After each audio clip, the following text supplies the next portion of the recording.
Okay, it started. Alright. Do me a favor. Picture yourself in a specific scenario that I'm going to be giving you right now. I think I just said scenario. Okay.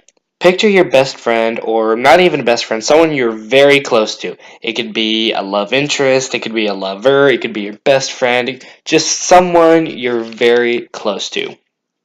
Someone who always has your back, is always there with you through thick and worse. I don't think that's how the saying goes, but you get what I mean. Someone who's always there with you in the end. Again, love interest, lover, friend, best friend, relative, doesn't matter. They're always there with you, and just as they want to help you, you want to help them. Eventually, this person comes across a specific obstacle in their life. Whatever that obstacle may be, it has an impact on them mentally and or emotionally. Eventually, they start seeing life differently. They're not smiling nearly as much. They're not processing just exactly what's going on, and they're very well affected by it. And you want to help them. I had to fix the camera. You want to help them because they're your friend. You want to be there for them. Not him. That's kind of sexist. You want to be there for them. Eventually, you say, you know what? I'll help. So you go there, you sit down, you have a talk with them. You try like, hey, life's not all that bad. It's pretty bad, but not always. So you try to talk to them about it, and eventually it works. You get through to them. The next thing you know, they're smiling at life again. You two are cracking jokes. You're enjoying yourselves. Everything is back to normal, right? All of a sudden, however, it happens again. Sometimes it's over the same exact subject. So you try to help again, and you succeed, and they're happy again. Eventually, however, it happens all over again, and again, and again, and again. Eventually, you yourself start to see the pattern. And because of this, you start realizing that whatever you're trying to do to help them is not exactly working. So eventually, you start feeling your effort to help them is futile. So you start being a little bit discouraged. That you're thinking, I want to help this person, but I can't. That is probably the most relatable example that I can give you over nihilism. And nihilism, and we might be talking a little bit over determinism, which isn't the same thing, but it kind of works with it, I guess you could say. Nihilism is what we're going to be going over today. What I just gave you an example was more nihilistic behavior, but we're going to go over full-blown nihilism in this video today. So I hope you kind of got an understanding of what I was trying to get with that example. If not, I'm going to explain it real quick. So, hey, that's what the video is about. Okay, so the best way to describe nihilism is it's a form of depression, of course, and it's probably one of the most effective forms of it.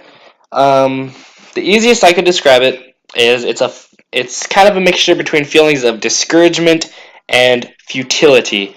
Nothing you do matters because in the end, it always comes into the same conclusion, I guess. I actually have something I was going to read over nihilism. It's this was the script. It's over like the history and origin of it. The professor or psychologist who went over it, Friedrich Nietzsche. He was one heck of a guy, I'll tell you that. But that's going to be a different order. This video is mainly going to be over my personal point of view over the whole thing. Just to give you an idea on this, the very first video over depression and anxiety was like 2 pages. It was awfully vague, I know, but it was 2 pages. This is 12. This is probably going to be more of what to expect in this series. But But let's see here. Nihilism. It's a sense of discouragement and futility because everything you do always has the same response. Another example, it could be you're in school, you're doing grades, and you find out your grades aren't doing too hot. So you start feeling that, you know what, even if you do try your assignments and try to turn them in and try to get them finished, you still don't do too good on them. So eventually you start thinking, why am I doing this? It's happening all over again. Nihilism is mainly, the best I could describe it as, a lack of motivation. People need motivation for things they do everyday life. For example, it could just be getting out of bed, go to work or school, and you always have motivation to go to those places. In school, your motivation could be pursuing a higher education. You want to get a good job and live a good life. Or if you don't care for that stuff, your motivation could be the people at that place. Someone there to make you smile, or you just really like that person. They're your motivation. Either way, if they get you out of bed and put effort into going there, they're basically your motivation. A nihilist doesn't have that said motivation. They're more thinking, you know what, the education doesn't matter. The friend thing, we're not gonna be friends forever. They'll probably turn on me. They'll probably um, we're not going to see each other again. A lot of people can associate that with anxiety, I guess, because now that I say it, it sounds a bit more like. But nihilism is more um, like you can't really do anything about it. Anxiety is more like the fear that it's going to happen. Nihilism is the belief you can't do anything to change the outcome. Um, in the in-book definition of nihilism, from the top of my head, I kind of got it memorized, is the rejection of all religious beliefs, often in the belief that life is meaningless. It's often associated with extreme pessimism and an extreme skepticism over life, meaning you're very you're disloyal. You don't believe in anything. Anything is futile, honestly. I keep referring to futility, but in the end, that's what nihilism is. You can't really do anything about it. Um, but something I also want to talk about, it kind of works hand in hand with nihilism and the lack of motivation, is determinism. Now, determinism is not the same thing whatsoever, but at the same time, it can be associated with nihilism. Determinism, let's see here. What's a good way to describe this? Okay.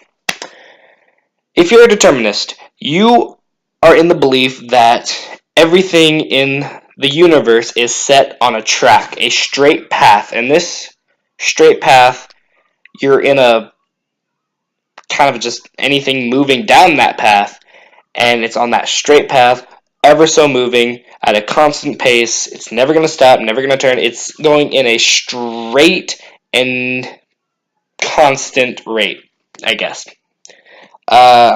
To be more human about it, I guess, you believe everything that happens in your life is caused by previous actions. Every decision you make is caused by previous events that happened that led up to that decision. It could be something like, uh, you could make a joke, I guess, with people. It could be a love interest, I guess. Something that happens that leads up to your decision and says, hey, I really like this person. I'm going to talk to them. I'm going to say something. Hopefully they find funny. You're in the belief that whatever happened before that led up to it, that it was all planned by some sort of outer power. Not necessarily God or an omnipotent being of any sort. It was just destiny, I guess. Inevitable. There we go. An inevitable destiny. Something that cannot be changed. And that's where it comes into nihilism. It works hand in hand because while nihilism, we'll start off with determinism. While determinism is the belief that everything happens planned and for a reason, nihilism is more on the fact that you can't change what happens. Determinism is the belief that it's going to happen for a reason. Nihilism is the belief that you can't change what happens because of that. So I guess you could kind of fuse them together to get a deterministic nihilist. Well, in the end, it's kind of like doesn't really have a proper name to it. I searched the internet, and nothing was found on that certain subject. But yeah. I guess another way to look at determinism is, again, it's not necessarily God or any sort of omnipotent being, but it's kind of like an outer force, something manipulating every decision you make. It could be something as simple as going for a walk in the park, and whatever happens on that said walk leads into every decision you make. It could be something extremely simple, like you could take a right turn at some sort of intersection, I guess, and determinism is the belief that it was bound to happen. And then if we look at nihilism again, if something like you were attacked by a wild animal, again, that's a bit out there, but trying to think of a potent example. Nihilism is the belief, well, hey, this is happening, can't do anything about it, it's going to happen. As for where nihilism came from, nihil is a Latin word. It means nothing. And you can think of the word annihilate, which the definition of that is to bring to nothing, and nihilism is the belief in nothing.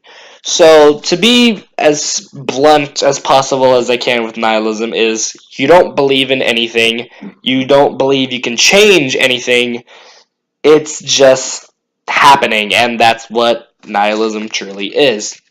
Again, I'm going to be reading this monstrosity in future videos, or video, whatever. 12 pages. Oh my god, so disturbing. So, look forward to that, but I hope I shed light onto what nihilism and determinism really is and how they work hand in hand with each other. I tried to be as least vague as I possibly could, but at the same time, when you're like forced to talk to a camera, you start losing your train of thought. It's like, oh dear. Okay. So, I don't think there's anything else to go over. Some more examples of nihilism is, again, I keep saying that word a lot. Oh my god, we can make a drinking game out of that. Let's see here. Nihilism. Again, what I said about halfway through the video, maybe a little bit before, a little bit past. People need motivation for anything they do. Whether it's small or big or important, not so important, they need motivation for whatever it is they do.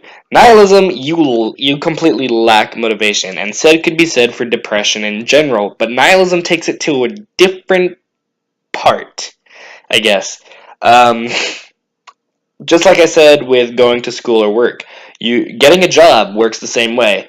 Your motivation for getting a job is getting money, being able to pay the bills, being able to keep your family fed, whether or not you have one, I guess. Keep yourself fed and healthy.